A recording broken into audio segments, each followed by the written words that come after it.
Você falou aí do Ozempic? Ozempic. Cara, tá uma febre. Bizarro, né? Tipo, a quantidade de pessoa que tá usando, Ele é falando. eficaz.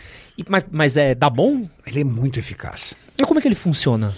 O Ozempic, ele é um análogo de GLP-1 que faz com que você... Primeiro fator, faz com que você sinta nojo de comida, cara.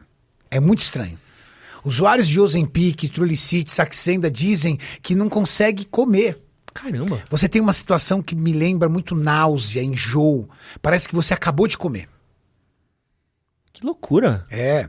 Juntamente com isso, ele faz com que o seu organismo priorize a utilização de gordura que você tem do que carboidrato pela sua falta de ingestão de calorias. Porra, então... E aí você vai trazendo gordura que você tem localizada como fonte de energia. Você perde peso muito rápido. Mas, tá, vamos lá. A gente tem, por exemplo, quando o pessoal tá falando de vou fazer um ciclo, vou usar testosterona, vou usar não sei o que lá, a gente sabe... Ozempic é uma injeção por semana. Então, mas a gente sabe que tem um efeito contrário, por exemplo. Efeito colateral. Da testosterona a gente sabe que tem um efeito, tanto que pra você fazer, tem uma série de coisas pra você fazer quando você para de usar.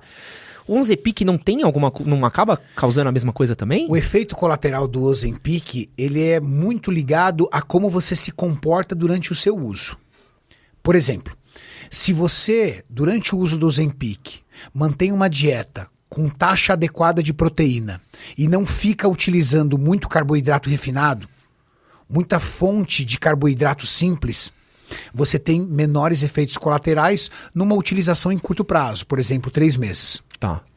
Agora, se você não come de forma adequada, se você não bate taxa de proteína e fica comendo só fonte de carboidrato refinado e açúcar, come um docinho aqui, um biscoitinho ali, uma bolachinha aqui, um pedacinho de pão ali, não bate taxa de proteína, você corre o risco de ter alterações na sua insulina e pode te deixar até num quadro pré-diabético, dependendo do tanto de tempo que você utiliza esse Ozempic. Tá. Segundo, você tem uma degeneração muito grande da sua massa muscular por carência de nutrientes. Além de você estar num déficit calórico muito grande, você ainda não bateu taxa de proteína. E aí você começa a perder massa muscular. Você perde peso e perde massa muscular. Isso fica feio.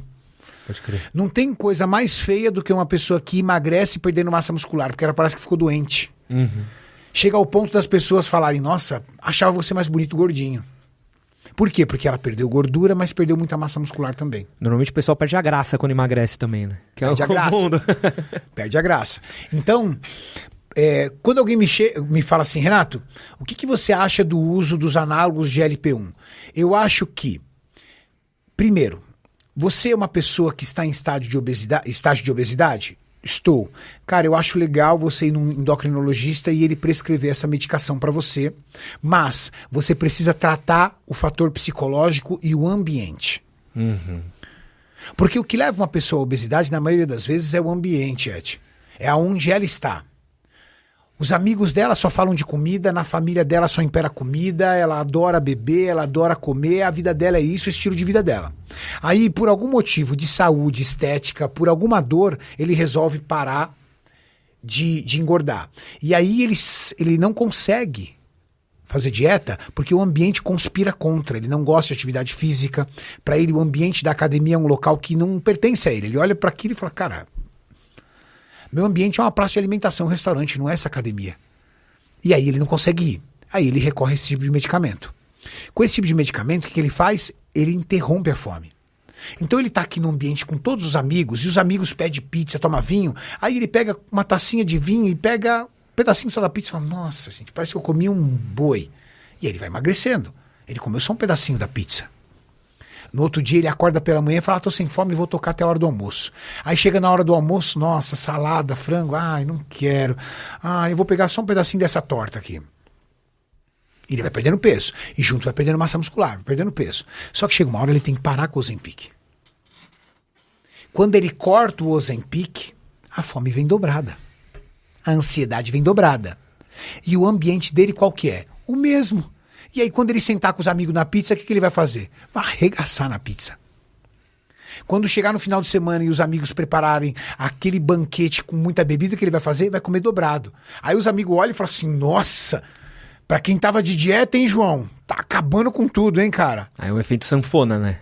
Pô, o que ele precisa?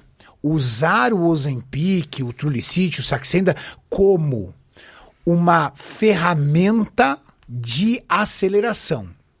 Pô, eu vou emagrecer. Eu vou entrar numa academia. Quem eu arrumo? Ou eu arrumo um amigo, ou a minha namorada, ou meu marido, ou minha esposa vai comigo na academia. Porque ele precisa ter um parceiro, né? Tem que ter pelo menos um parceiro. Ele pega a rede social dele e limpa todos os perfis de comida, de restaurante, de tranqueira e começa a trazer perfis que possam instruir ele. Então, pô, eu vou começar a seguir o Renato Cariani agora, que toda vez ele dá uma dica legal, ele mostra um estilo de vida que hoje é o estilo de vida que eu quero me enquadrar. E vai seguindo perfis que motivem ele, não desmotivem. Chega na academia, constrói laços, cria novas amizades, ele não tá perdendo aqueles amigos, mas ele tem que construir novas amizades para construir um novo ambiente. Chega dentro da casa dele, tira aquela despensa com um monte de alimento ultra palatável, salgadinho, biscoito, sorvete, pão de mel, todas essas coisas, tira e coloca no lugar frutas, alimentos integrais, alimentos que tenham mais propriedade nutricional e menos apelo de sabor. E ele tá lá no Ozempic. E o Ozempic controlando todo aquele desejo que ele teve a vida inteira de comida, afinal de contas, aquilo faz parte da vida dele por muito tempo. Quando ele cortar o Ozempic, ele já tá enquadrado na academia, ele tá bem adaptado a alimentos que já são saudáveis, não ultrapalatáveis. Ele já tem 2, 3 amigos que compactuam com o mesmo estilo de vida. Então, o dia que ele tá preguiçoso, cara, e aí, vamos treinar? Puta, eu tô com uma preguiça. Não, preguiça não. Tô passando aí, vamos treinar. Aí, esse cara, eu entendo que é um cara legal para utilizar um análogo de GLP-1. Agora, quando ele usa o análogo de GLP-1 sem mudar nada desse ecossistema, ele vai tirar esse medicamento e ele vai engordar o dobro. Cara, o que você falou do Ozempic, que eu acho que é muito legal, me lembra muito o caso de bariátrica. Eu conheço muita gente que fez a bariátrica, pô, emagrece 30 quilos no primeiro mês, a pessoa chupa. Só que ela não muda hábito, não faz exercício, não faz nada, e aí... Eu conheço bariátrico, Ed, que o cara, com 3, 4 meses de bariátrica, pô, o estômago do cara tá desse tamanhico, porque ele operou. Ele tentando enfiar comida pra dentro e vomitando. Isso é muito o cara louco, desse não podia ter feito bariátrica antes de fazer um bom tratamento com o psicólogo. Ele não tratou a causa. Ele foi pra cima do efeito. Mas e a causa? Isso é muito louco, né? Porque a obesidade, sedentarismo tem um monte de coisa por trás, né? Que a gente não... Tem. E o maior vilão é o que eu digo, garanto pra você, é o ambiente. Ser humano é ambiente. Não existe premissa mais valiosa do que você é a média das 5 pessoas com que você convive. Para agora, Ed, e pensa as 5 pessoas que você convive se elas não são muito parecidas com o que você vive. É da natureza do ser humano se aproximar das pessoas e de alguma forma ou copiar ou ser copiada.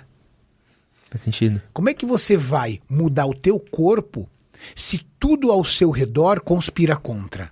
Só a tua vaidade, só o teu desejo, só a tua necessidade. O Erson, que eu acho que bate bastante com uma parada que viralizou bastante nos últimos dias, que ele manda o seguinte: olá Edson e Renato, tudo bem? Gostaria de saber se a musculação para menores de idade retarda o crescimento. Eu não sei se você viu que viralizou um vídeo de uma meninazinha fazendo um treinamento de agachamento com o pai dela, com uma barra e tal, e começou até a rolar uma polêmica.